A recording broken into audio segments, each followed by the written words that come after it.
Queridos amigos y estimadísimos colaboradores de este apartado rincón del espacio-tiempo cibernético. Eh, y para no alargar mucho el video, no perdamos el tiempo y vayamos al grano de una buena vez.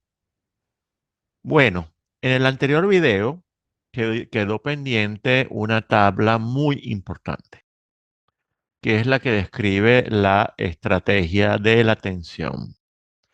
Tabla dividida en dos partes. Estrategia de la atención. Consiste en estremecer y atemorizar a la sociedad con atentados terroristas.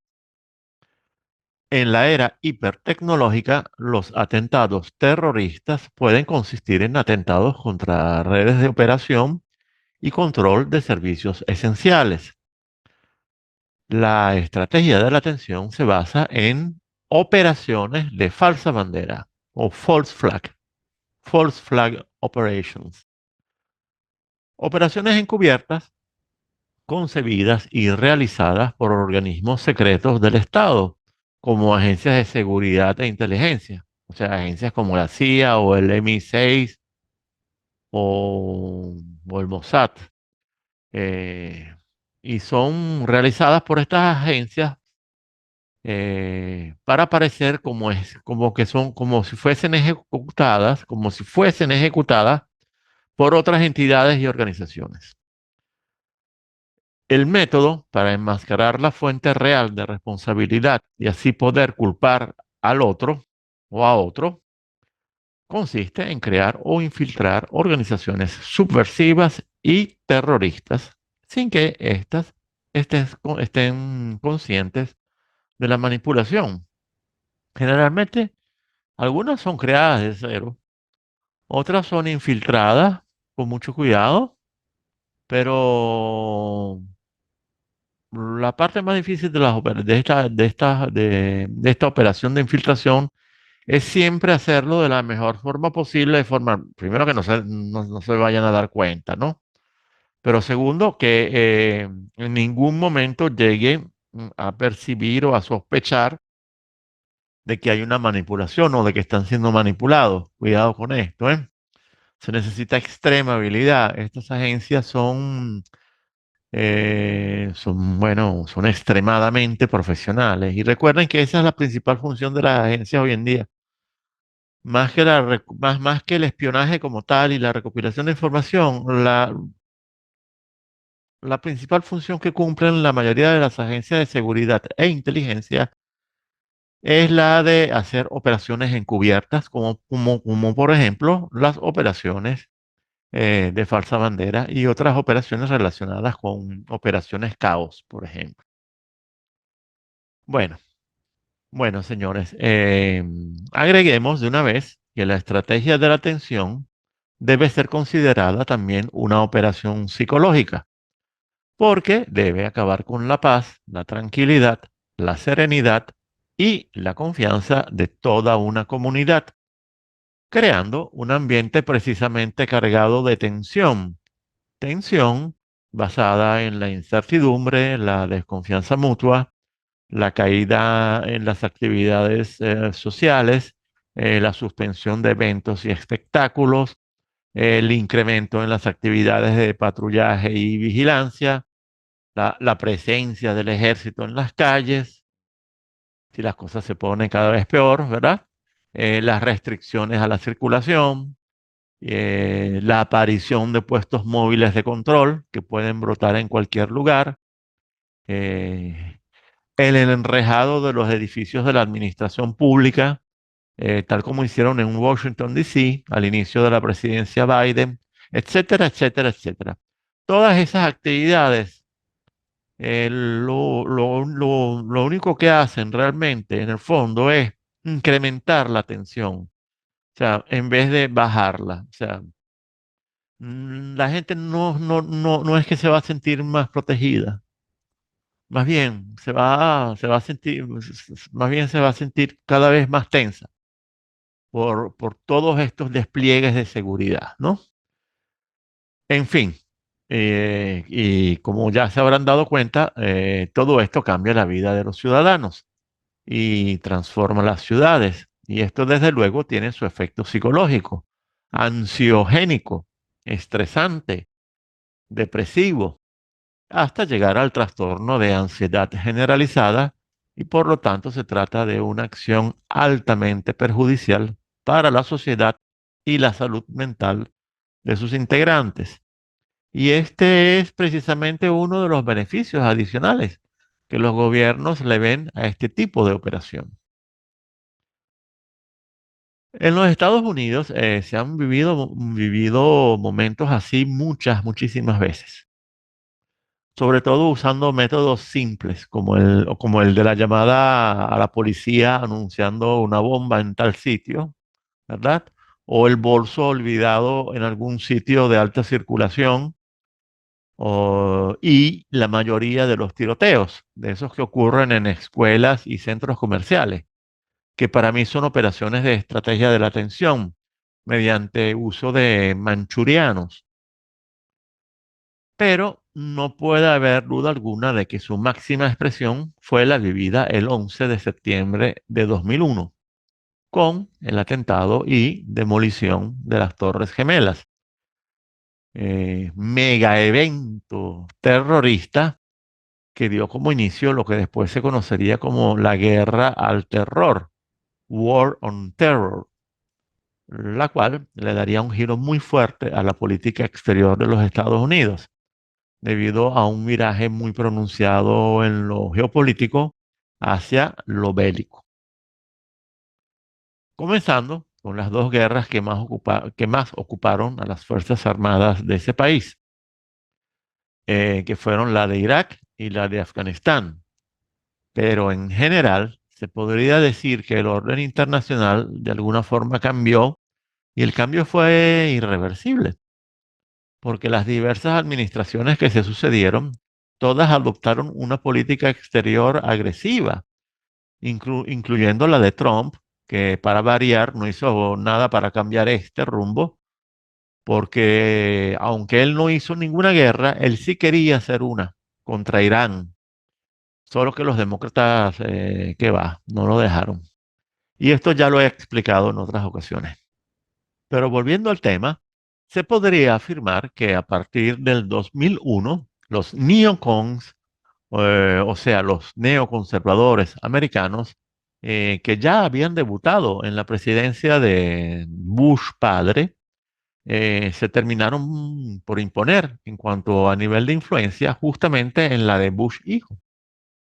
Y esta agresividad impuso dos condiciones constantes que los Estados Unidos le repiten todo el tiempo a todo el mundo. Y estas condiciones son, uno, o estás conmigo o estás contra mí. Y dos, si los Estados Unidos se muestran débiles, las naciones enemigas se van a envalentonar. Así que hay que estar dando demostraciones permanentes de fuerza, permanentemente, todo el tiempo. Y fue justamente durante la administración de Bush hijo, en donde los neocons de verdad fue que comenzaron a tener esta influencia tan grande como la que tienen hoy en día, ¿no? Bueno, sigo. Y este cambio de actitud, verdadero golpe a los intentos por tratar de lograr algún atisbo de derecho internacional, algo que nunca se ha logrado. Este cambio de actitud obligó a muchas naciones a tener que cuadrarse incluso en contra de sus intereses estratégicos. Y tal fue el caso de Italia, que tuvo que sumarse a la coalición que intervino en Libia para acabar con el régimen de Muammar Gaddafi, acción que perjudicó notablemente a los intereses italianos en ese país. Y bueno, de paso, esa invasión dejó al país destruido y dividido sin posibilidades de volverse a reunificar y de recuperarse hasta el día de hoy. Situación que, por cierto, es hecha a propósito, faltaría más, porque favorece todo tipo de operaciones hostiles a Occidente. ese que tanto pregona la paz y la democracia. Bueno, hoy en día se podría definir a Libia como un territorio fracturado. Es un foco permanente de infección. Es que capaz de albergar todo tipo de bandas, milicias, traficantes, terroristas, y es un depósito, un almacén para todo tipo de armas, para albergar campos de refugio y entrenamiento, e interrumpir su suministro de petróleo, gas y gas en cualquier momento, creando situaciones realmente inconvenientes para todos los países de Europa. Bueno, eso es Libia hoy en día, ese es el resultado de lo que le hicieron a Libia. Pero bueno, ese fue otro resultado triunfal de la guerra al terror decretada por los Estados Unidos, la cual terminó en tres fracasos monumentales: el de Irak, el de Libia y el de Afganistán, por los cuales tendrán que pagar una suma muy alta, aunque aquí habría que aclarar que para las élites ese es el resultado que buscaban. Y el precio a pagar, bueno, el alto precio lo pagará el pueblo, como siempre. Recuerden que para las élites, estas acciones, antes que nada, constituyen el meollo del negocio del armamentismo y el belicismo. Y ese es el primer beneficio, porque hay otros que incluso son mucho más rentables, pero hoy no insistiré más en eso. Pero de lo que no se han dado cuenta los Estados Unidos es que los tiempos han cambiado. Yo digo que al parecer no se han dado cuenta, porque viendo cómo están actuando, bueno, pero en la realidad que creo que los Estados Unidos no ha percibido debidamente es que los tiempos realmente han cambiado y el cambio es realmente notable. Y ya a esos tres países que destruyeron tan impunemente no son los mismos de ninguna manera. Y esta vez no será tan fácil aplastarlos en cuestión de horas o días con operaciones shock and no, golpea y aterra. Y si siguen pensando así, pues se llevarán una sorpresa, una muy mala sorpresa, uno de estos días. Señores, observen con cuidado lo que está pasando en el mundo musulmán en estos días, en todos los continentes, y cuál ha sido su actitud frente a la actual crisis en Palestina e Israel. Y se darán cuenta de la magnitud del cambio, del aumento en las actitudes independientes y hasta respondonas, en las posiciones soberanas, eh, del habla de tú a tú contra el imperio, sin dobleces, sin balbuceos, pidiendo respeto, realmente, y pidiéndolo incluso sin esconder su abierta hostilidad. Y a eso sumen el notable mejoramiento en la capacidad y preparación militar de todos esos países, no solo en cuanto a calidad y variedad de los armamentos, con los diversos tipos de armamentos que han surgido en los últimos años, como los drones y misiles hipersónicos y misiles más precisos también, sino que también ha ocurrido un notable avance en el entrenamiento y profesionalización del personal político y militar. Así que bueno, ya no es lo mismo en esos países, señores. Bueno, seguimos y vamos a la segunda lámina. Objetivos de la estrategia de la atención. Los objetivos consisten en crear amenazas reales contra el orden público, el Estado, la nación o la civilización, para, en conjunción con con la estrategia del caos, eh, servir para demonizar a la oposición, la disidencia, el descontento, la protesta y la resistencia. Eh, y para así poder también justificar la represión, la persecución, la declaración de estados de excepción, la suspensión de garantías constitucionales, golpes de Estado, ¿no? golpes de Estado, regime change, ¿verdad? Y la guerra en última instancia. Ejemplo, el proceso que comenzó con la creación de Al Qaeda y de ISIS, Daesh, y culminó con la intervención de Irak y Afganistán. Este es un ejemplo en donde el problema no fue solucionado, sino que fue empeorado en preparación para futuros desarrollos. Lo otro que sería importante comentar con respecto a la estrategia de la atención son las operaciones de falsa bandera que las caracterizan. Y aquí hay que estar muy atentos porque vivimos en un mundo en donde no solo pueden ocurrir operaciones de falsa bandera de cualquier tipo. Por ejemplo, con respecto a eventos nucleares, operaciones que de paso no es que han sido preparadas ahora con la guerra de Ucrania. Los planes están listos desde hace años, incluso décadas, para usar cualquier central nuclear en este tipo de operaciones y hacerlo con gran provecho. Así que vivimos en un mundo de falsas banderas listas para ser activadas prácticamente en cualquier parte, incluyendo los Estados Unidos. Pero esto no es todo, porque vivimos también en el mundo de la falsa bandera que ya no necesita ser creíble. O sea, el mundo de la bandera que ya no es falsa, solo es cutre, miserable. O sea, es como si la bandera, la real, estuviese allí, invisible a los ojos, pero en forma virtual, dentro de cada mente, allí está. Pero es una bandera pálida, desteñida, una típica bandera de cualquier país de Occidente, en lugar del ocaso. Y ahora me explico. Cuando los Estados Unidos o Inglaterra o los polacos o el que sea que hizo estallar los gasoductos Nord Stream en el mar Báltico, quedó establecida la práctica de las operaciones de bandera desteñida. En otras palabras, nosotros no fuimos, pero no lo vamos a decir.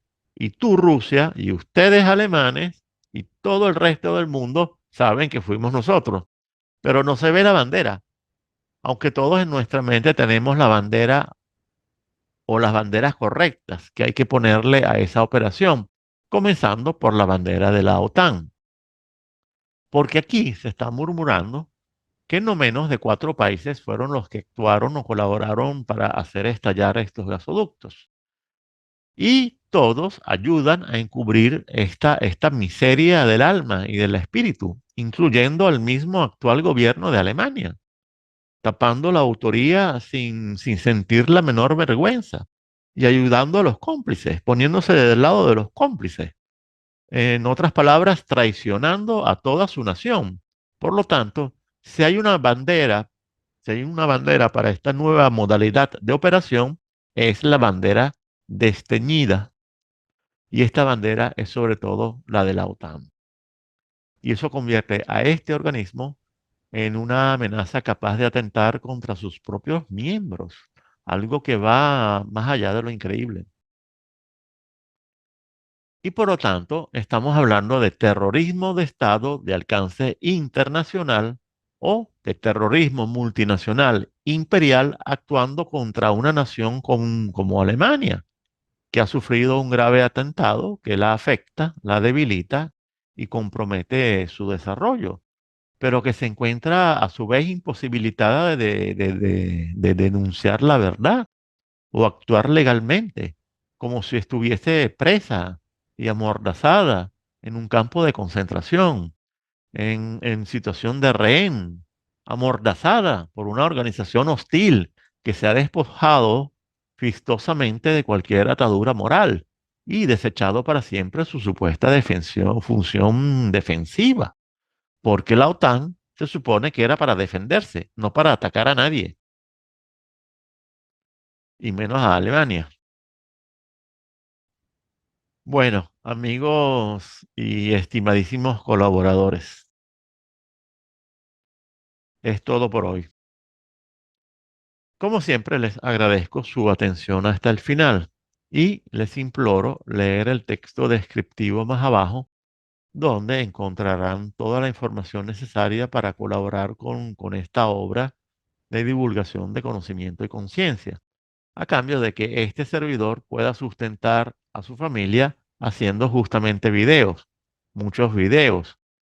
Ese es el sueño, esa es la meta. Y si la comprendieran, todos resultaríamos beneficiados, porque de la conciencia, del conocimiento de la realidad, depende nuestra supervivencia y la de los nuestros. Y ya para despedirme, les ruego también que se cuiden, sobre todo cuiden sus mentes y sigan el consejo de Aura Palermo. Manténganse humanos, a pesar de todo.